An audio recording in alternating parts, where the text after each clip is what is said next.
Abigail Hernandez was born on October 12, 1998, in Manchester, New Hampshire, to Ruben and Xenia Hernandez. She also had a sister named Sarah. After her parents divorced, Abigail and Sarah lived with their mother in North Conway, New Hampshire, and Xenia worked as a nurse in a nearby hospital. She was known for her kind personality, love for animals, and rock music. Her family was very important to her, and she was particularly close to her mother. One of her favorite activities was taking walks with her mother on weekends. Abigail attended Kennett High School, where she met a boy named Jimmy Campbell. The two quickly became close and soon started dating. Her 15th birthday was approaching, and she was excited to celebrate with her friends and family.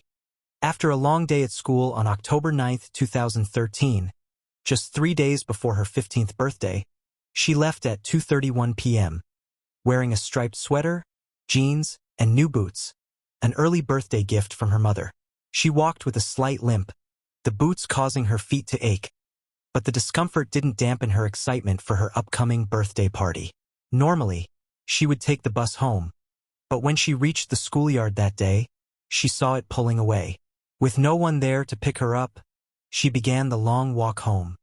When Xenia came home that evening, she was shocked to find Abigail hadn't returned. She called Abigail's boyfriend and friends to ask about her, but they did not know where she was. However, Abigail's best friend Miranda Cloutier recalled that just minutes before Abby left, the two of them had taken a selfie together. Nothing seemed out of the ordinary about Abby that day. It would become the last known photo of her, the one they snapped together in science class. As hours passed, Xenia's worry grew. She feared that her daughter had gotten hurt or perhaps met with an accident. She reached out to hospitals, but no one had seen Abigail. Xenia, overwhelmed with worry, immediately called the police to report Abigail missing. The search for Abigail began right away, and soon the FBI took over the investigation. Agents went door to door in their small neighborhood, hoping to gather any clues that could lead to her whereabouts. The case quickly gained attention, becoming one of the most high-profile investigations in the state. Flyers with her photo were posted everywhere, and local friends and neighbors helped with the search. On the day of Abigail's 15th birthday, her family and friends gathered for a vigil, praying for her safe return. Days passed without any sign of Abigail, and speculation began to grow. Some wondered if she had run away or was pregnant. The police even considered the possibility that Abigail had discovered she was pregnant and decided to leave. This led them to question Jimmy, but he firmly denied the rumors. He said that after school, he had seen her walking home alone. He tried to ask the bus driver to stop so he could walk with her, but the driver refused. Jimmy said he texted her saying he loved her, and she responded with a heart emoji. After questioning Jimmy, the police ruled him out as a suspect. A $20,000 reward was offered for any information that could help locate Abigail. The police discovered that on the day she disappeared, around 2:53 p.m., her phone signal disappeared about 2 kilometers from her home. The last known image of Abigail was captured on a school security camera, showing her walking alone and appearing calm. She had only the clothes she was wearing, and no money with her, suggesting she wasn't planning to run away. The lead investigator conducted an extensive review of Abigail's finances and the people close to her, but found no new leads. A month passed with no progress, and Xenia's worry grew. She couldn't eat, sleep, or focus on her daily tasks. One day, she even followed a girl who resembled Abigail, hoping it was her, but it wasn't. All Xenia could do was hold on to the hope that one day Abigail would come home. Days passed, and she slowly started to regain some strength and decided to begin taking small steps toward reclaiming her life. One day, she finally went to pick up her mail, and that's when something unexpected happened. Among the letters, she found one that appeared to be written by Abigail. In the letter, Abigail wrote, "Dear Mom, I miss you and love you, more than you can imagine. I'm sorry I did this. I've seen the newspaper and TV reports, and to answer your questions, yes, I am alive, but I won't tell you where I am." Xenia felt a glimmer of hope as she read the words, believing that her daughter was still alive. This news gave her new strength to keep going, as she now believed there was a chance to be reunited with Abigail. However, Xenia still had doubts about how the letter came to her. She told authorities that while she was certain it was Abigail's handwriting, she suspected that Abigail was being forced to write the letter and that she might be in danger. Experts analyzed the letter and confirmed that it was indeed written by Abigail. They found her DNA on the paper, and the handwriting was confirmed to be hers. Still, the authorities chose to wait before making the letter public, fearing it could put Abigail in even more danger. A month later, the letter was released to the media, but Xenia also did something personal. She wrote her own letter to Abigail and read it out during a press meeting, hoping her daughter would see it and know that she was still loved and missed. When Abigail's letter became public, many people who had been following the case began to express their opinions. Some claimed they had known all along that Abigail had run away on her own, that she wasn't in danger, and that she was just seeking attention. But Abigail's best friend, Miranda Cloutier, strongly disagreed. She explained that Abigail was not the type of person to run away without telling someone, especially her. She knew that if Abigail had ever considered leaving, she would have confided in her first. Also, Xenia couldn't accept the idea that her daughter had simply left on her own. Despite the letter, she still felt that Abigail was in serious danger, and her instincts would prove to be correct. On July 20, 2014, 9 months after Abigail disappeared, she walked back into her family home, wearing the same clothes she had on the day she went missing. It was a shocking moment, but the truth behind her disappearance was far darker than anyone could have imagined. Abigail explained that on the day she disappeared, while walking home, a car stopped beside her. She was struggling with the painful boots she had received for her birthday. The driver noticed her limp and offered her a ride. Tired and in pain from the blisters on her feet, she reluctantly accepted. When they reached town, the driver suddenly turned into an empty parking lot. Abby sensed something was wrong.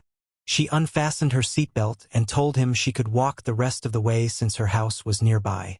But before she could get out, the man pulled out a gun and threatened to shoot her if she screamed or tried to run. In an instant, she was handcuffed and blindfolded. The man forced her down under the dashboard as he drove, ensuring no one would see her. He then broke her phone and she suddenly felt a pain in her leg. She thought she had been shot, but realized he was using a stun gun.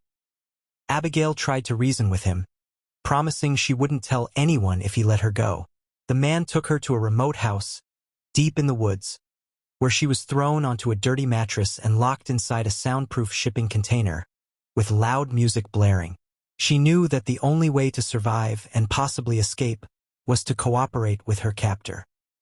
For the past 9 months, Abigail endured unimaginable abuse and humiliation, which I can't fully describe here, but I'm sure you can imagine the kind of torment she endured. She was forced to wear a necklace that gave shocks and had to refer to her captor as master. Despite the horrors she faced, Abigail clung to hope. She prayed constantly, never finishing a prayer with amen, fearing that doing so would end the prayer and God might abandon her. One day, the captor held his phone in front of her, letting her watch the press conference where her mom was desperately searching for her. Abigail later revealed that her captor forced her to write a letter to her mother, insisting that it was the only way the police would stop searching for her. He instructed her to make it look like she had run away, but she saw this as her chance to reach out for help. Using her fingernails, she tried to carve a small message on the back of the paper, hoping someone would see it. But her captor discovered what she had done and punished her for it. Once again, he allowed her to write the letter, and it was ultimately delivered to her mother. 5 months later, in a small town 30 miles north of Conway, 34-year-old firearm machinist Nathaniel Kibbe was heading home when a female driver accidentally hit his car. Enraged, he got out of his vehicle and struck the woman, knocking her to the ground with the handle of his pistol. At the time, no one knew that the same man was responsible for the abduction of Abigail 6 months earlier. He was ordered to surrender his prized gun collection. In an unusual move, he contacted the police before the scheduled date, requesting that they collect his firearms.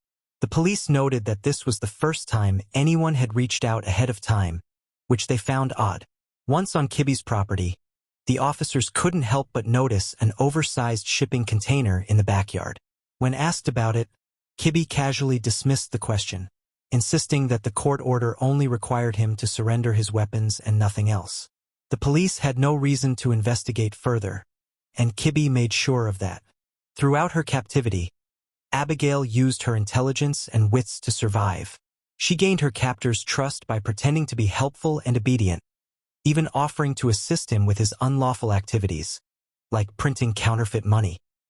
Slowly, he began to open up to her, sharing details of his life. He even gave her books to read, and it was in one of the cookbooks that she found out that his name was Nathaniel Kibby. On July 20, 2014, Abigail was finally set free. Nathaniel, fearing the police would investigate him because of his counterfeit bills, decided to drive Abigail back to the place where he had abducted her. Before letting her go, he made her promise not to reveal anything about him to the police.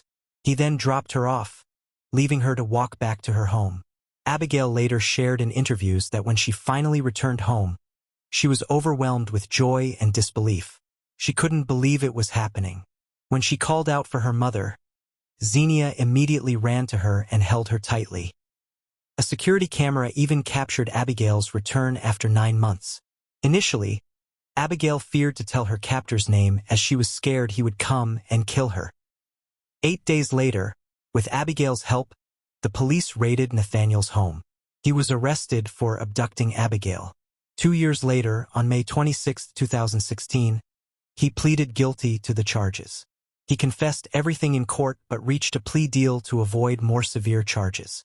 Nathaniel faced over 180 counts but only admitted to 7 in exchange for a sentence of 45 to 90 years. This arrangement also meant he would attend a program for batterers and serve his sentence outside New Hampshire. The judge believed the sentence was too lenient, but it was made to spare Abigail from having to testify in detail about her horrific experience. Nathaniel is now serving his sentence at a correctional facility in Maryland, with a bail set at $1 million. In interviews, Abigail spoke about the trauma she experienced and how it changed her life.